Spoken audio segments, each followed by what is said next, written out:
Living with AIDS in this country is like living in the Twilight Zone. Living with AIDS is like living through a war which is happening only for those people who happen to be in the trenches. Every time a shell explodes, you look around and you discover that you've lost more of your friends. But nobody else notices. It isn't happening to them. They're walking the streets as though we weren't living through some sort of nightmare. And only you can hear the screams of the people who are dying and their cries for help. No one else seems to be noticing. 150,000 dead! Where was George? History will recall Reagan and Bush did nothing at all. History will recall Reagan and Bush did... On July 3, 1981, the New York Times published an article entitled "Rare Cancer is Seen in 41 Homosexuals." The article, describing cases of Kaposi sarcoma clustered around New York and San Francisco, incited fear in gay communities. The AIDS crisis had begun. AIDS, or acquired immune deficiency syndrome, develops out of human immunodeficiency virus, or HIV. As the name suggests, AIDS greatly weakens the human immune system, giving way to illnesses and conditions like Kaposi sarcoma, thrush, dementia, and other opportunistic infections. AIDS, like other sexually transmitted infections, spreads through the transfer of bodily fluids, and thus men engaging in homosexual acts and IV drug users were initially the most vulnerable populations, though others were infected as well. In March 1987, a group of individuals including Vito Russo and Larry Kramer founded the AIDS Coalition to Unleash Power. Also known as ACT UP, this group was founded in order to protest government inaction and mismanagement of the crisis, spread awareness of the epidemic, and demand accelerated treatment research.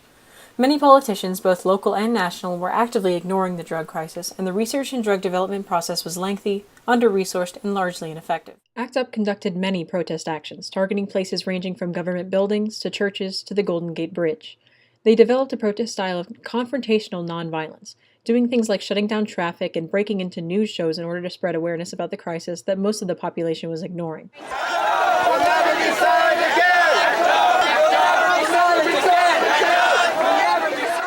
ACT UP's activism also included community-oriented events, like organizing needle exchanges and educating the population about safe sex.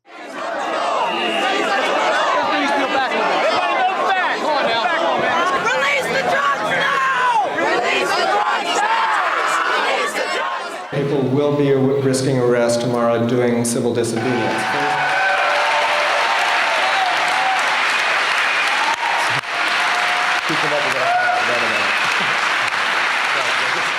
ACT UP was notable among other LGBT and AIDS activism groups at the time for its recognition of affected women and other minority groups. Despite what you've heard, this is the word. Women with AIDS exist. Gay or straight, we must educate. Women with AIDS exist. Despite what you've heard, this is the word. Women with AIDS exist. Gay or straight, we must educate. Women with AIDS exist. It's more than just a disease, which ignorant people have turned into an excuse to exercise the bigotry they have always felt. It is more than a horror story exploited by the tabloids. AIDS is really a test of us as a people. This is a story of a coalition. My interpretation, my rendition of ACT UP, the AIDS Coalition to Unleash Power, the NIH on its final hour. Can you say it with me? Storm the NIH. Let's go. Storm the NIH. This is war. For the sick. For the poor. ACT UP. Fight back. Fight AIDS.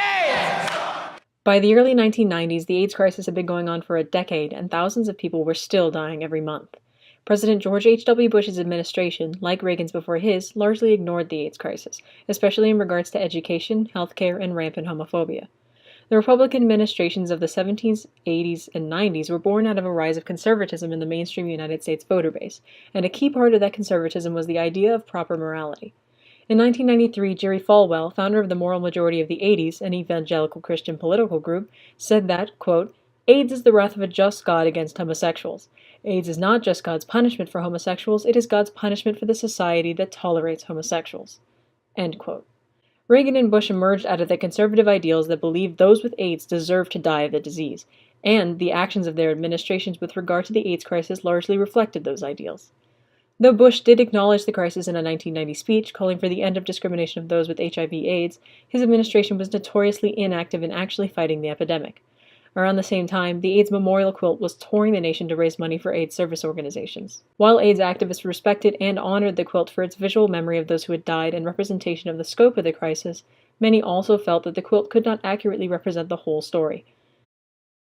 George Bush would be only too happy for all of us simply to make beautiful panels, and I'm not maligning the quilt. It's very useful, it's very important, but it's very beautiful, and it does make a lot of people feel better. On some level, I heard people out there as they walked among the panels sort of sighing of, oh, this is really beautiful, it's so good that this is happening, and we made such a wonderful panel.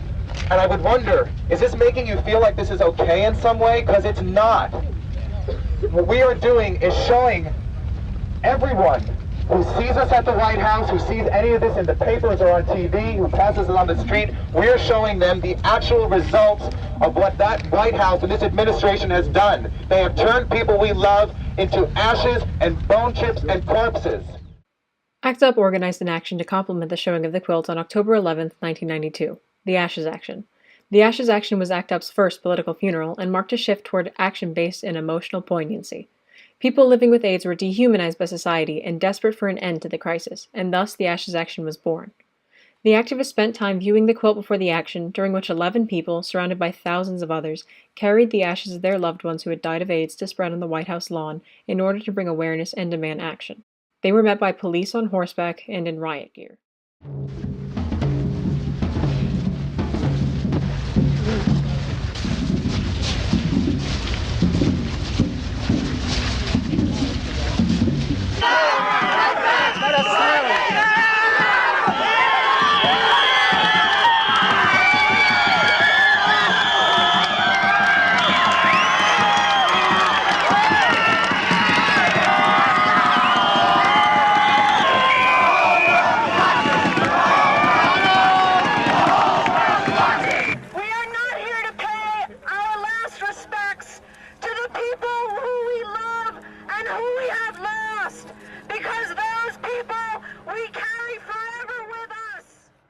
While there was no direct policy change as a result of the Ashes Action in particular, it stands out as a moment in history where the tragedy of the AIDS crisis was bared for the public to see in all of its harsh reality.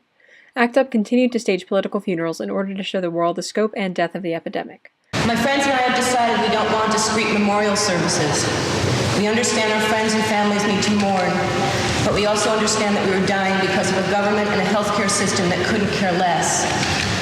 I want to show the reality of my death, to display my body in public. I want the public to bear witness. We are not just spiraling statistics. We are people who have lives, who have purpose, who have lovers, friends, and families. And we are dying of a disease maintained by a degree of criminal neglect so enormous that it amounts to genocide. I want my own funeral to be fierce and defiant, to make the public statement that my death from AIDS is a form of political assassination.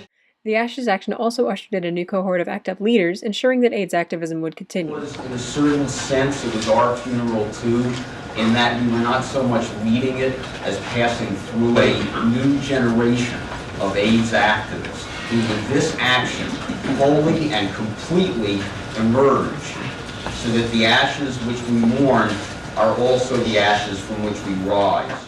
ACT UP is an organization brought together hundreds of HIV/AIDS affected individuals, providing space for community, comfort, and action. Ultimately, many of their actions yielded results, increasing drug research and availability, wider recognition and understanding of AIDS, and more comprehensive safe sex education. Hundreds of thousands of people died preventable deaths during the peak of the AIDS crisis. Now, HIV/AIDS is more of a chronic illness than an immediate death sentence. AIDS is still an issue in the United States and around the world, but ACT UP's past and present action continues to improve lives for those with AIDS and prevent others from contracting it. The final resting place of those laid to rest on October 11, 1992, remains an unrecognized, anonymous grave. Hundreds of people pass by every day, largely unaware of the history that lies in that lawn. Every year, children search for Easter eggs on the same lawn, blissfully unaware. There are no flowers left behind, no eternal flame, no ceremonious changing of the guard. But what is remembered lives on, and we remember.